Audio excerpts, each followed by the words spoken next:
As we've been saying in many of these tips, people do things that bother you all the time. You know, your significant other will probably get on your nerves from time to time, regularly. And we need to know how to react to that and how to handle these situations so as to use them as a forum for growth as opposed to a forum for destroying the relationship.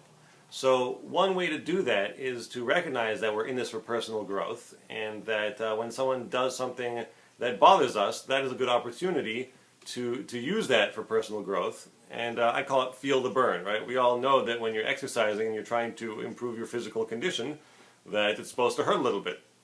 You're stretching your muscles, you're tearing the fibers, and they recreate themselves, and you know, that's how exercise works. Well, if you're interested in personal growth, emotional growth, relationship growth, there's going to be that same kind of strain. It'll feel a little different, but the idea is to feel that burn. You know, if someone said something a little snooty to you, or made some comment that bothered you, and you're going to do the smart thing and not deal with it in that moment, you can think to yourself, wow, okay, I can really grow in this way. I can learn to let this go. It's not that big a deal. It's not something that needs to be talked about, or maybe it is something that needs to be talked about, and you're going to follow the important advice of doing it later.